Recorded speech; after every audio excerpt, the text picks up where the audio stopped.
Jeremy here.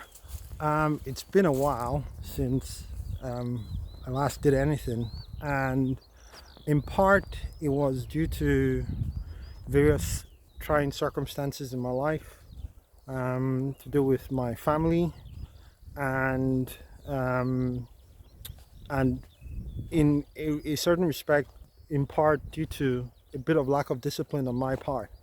Um, One thing I want to say in that respect is I made a decision thereafter to refrain from doing anything. Perhaps I should have kind of warned people, because I know some of you would have been expecting to see something since. To refrain from doing anything or saying anything until I kind of got my life in order, especially with respect to my relationship with the Father. One of the things that we find in the life of Jesus in John chapter 5, in fact, in the book of John in general, was that Jesus refused, well, not so much refused, but he did not do anything outside of his relationship with his Father. He did not do anything outside of his relationship with the Lord. He walked with his Father, he labored with his Father, he worked with his Father.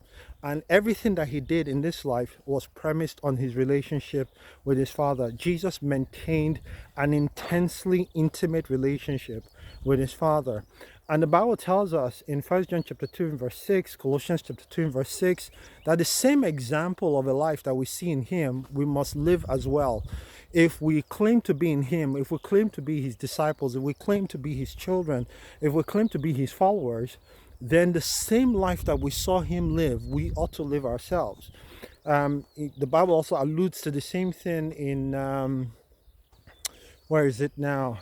Oh gosh, I fail to remember. When it comes back to me, I'll mention it. But just go look at Colossians chapter 2 verse 6, and as well as 1 John 2 verse 1 John 2 verse 6. But in saying that, it just came back to me now, and it's in the book of Philippians chapter 2, above verse 5. It says, let this mind be in you, which was in Christ Jesus, who being in the very form of God, thought it not an object of rapine or robbery to be equal with God, but made himself as nothing, humbled himself, made himself as nothing. He humbled himself, right? Fundamentally, the idea is, if you're not laboring in your life. One of the things I used to do before I got my recent job was I used to take tongue strolls every day, like I'm doing right now. I don't talk about it much because, these are not necessarily things that one should be talking about and boasting about. But I feel I should mention it because one of the worst things that a believer can do, especially a believer who speaks a lot with regard to the things of God, is to run on empty. And unfortunately, and I freely confess this now, I have been running on empty. I'm not saying the things I was saying were not true. They were true. But to a large extent, it felt like I was speaking these things purely out of obligation and not premised on an ongoing, active relationship with the Lord. And that is so critical. That is so critical if we're going to live decent lives as believers in this life. If we're going to live decent lives as believers in this life, then it is important, it is imperative that we draw energy, we draw power, we draw insight, we draw wisdom, we draw perspective, we draw the right viewpoint from an ongoing active relationship with the Lord. Without that, we are running on empty. It's like a car that has run out of fuel, but is still going a few more miles or maybe a few more meters on the premise of the fumes. Not the fuel now, the tank is empty, but there's still fumes there because it's the gas that actually fires the engine. And that gas, which is a fume of, say, petrol or diesel or some other type of fuel, is what fires the car. But because there is no more liquid fuel in the car that causes the car to keep moving, that causes the fumes to keep generating and keep moving, eventually that car comes grinding to a halt. And in my case, I'm fortunate in that I didn't come grinding to a halt. I think the Spirit of the Lord and a couple of friends who I'm accountable to kind of helped me grind myself to that halt. And it was important that I stopped took stock of my life and got back to the disciplines that had served me so well. The disciplines of reading my Bible, the disciplines of praying, the disciplines of taking a tongue stroll every afternoon and praying. I call it a tongue stroll because it's a stroll, it's a walk, usually a bit of a long walk, maybe about 2-3 miles, not long, not by comparison. Some people walk like 18 miles every Saturday.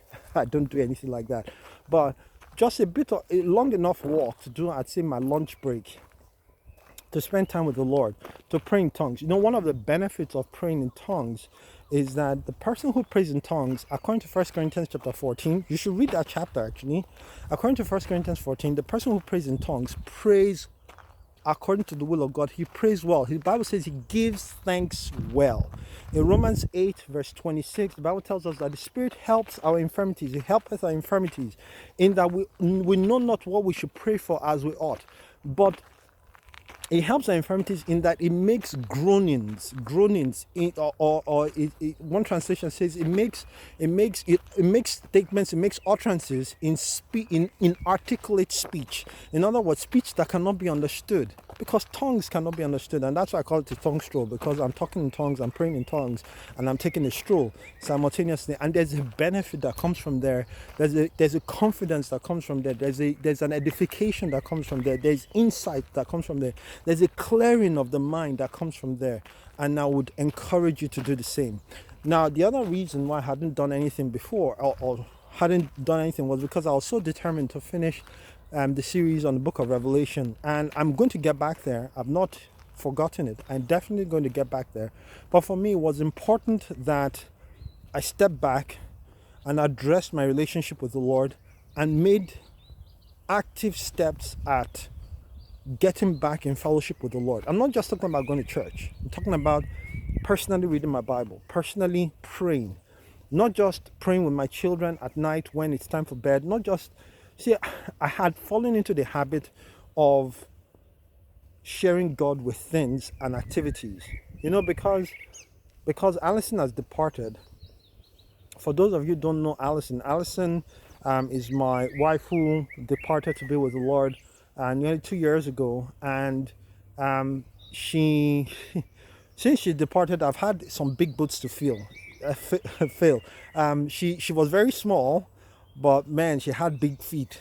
If you understand what I'm saying, she's left me some very big responsibilities. And I joke with people at times that, you know, when my first job ends, which is my kind of office job, which starts typically from about 8:30 in the morning and finishes about 5:30 in the evening, I then start my second job almost instantly in the same office, because I work from my kitchen.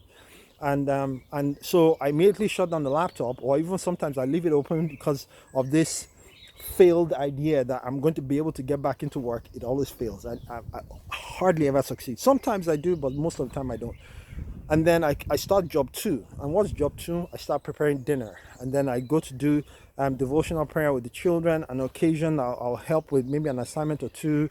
And then, you know, they'll eat, and then maybe they'll watch a bit of telly, and then I'll take them to bed, and so on.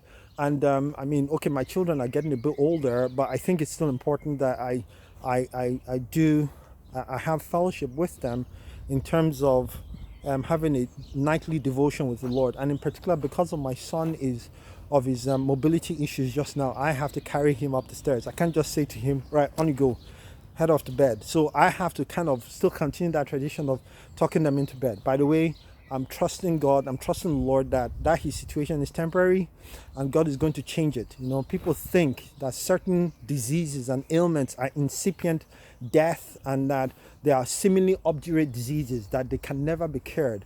And the medical scientists love to give these diseases names with a view to us getting used to those names and managing those situations. And one of the things I have come to realize is that is not the Lord's best for us. That is not the Lord's best for us. So let's just put it this way: by God's help, I'm dealing with this. Okay, I'm dealing with this by God's help. But I do crave your prayers, but by God's help, I'm dealing with this. So in any case, by the time I'm done with all the stuff I have to do between my 2 jobs, the job as the breadwinner and the job as the primary care in the evenings. By the time I'm done, it's like 11 p.m. at night, and then I have to study because I'm involved in a profession where everything's about what is in here, and I'm what many people would call a knowledge worker. There was a guy called Peter Drucker, who in many people's eyes is what they call him the father of management. From a Christianity point of view, I wouldn't exactly call him a good guy, but he made some impact in the area of management and operations and so on. And he called people like me knowledge workers, as in people whose work is premised on the information they have here and how they use that information, whether you're a developer or you're an analyst, which I am, and so on. But I'm rambling now. The point I'm trying to make in all this is that I had been sharing God with my activities. I'll be praying in tongues while I'm making dinner, praying in tongues while I'm doing laundry, praying in tongues while I'm doing all sorts of things. But here's the problem. I was not taking that time to be with the Lord like Jesus would do. If you read the book of Luke, you read the book of Mark, one of the things you'll find with Jesus a lot of the time was that Jesus would go to the mountain. He would go to the hills. He would go to the wilderness, and he would spend copious amounts of time with the Lord. He would rise long before dawn and go spend copious amounts of time with the Lord.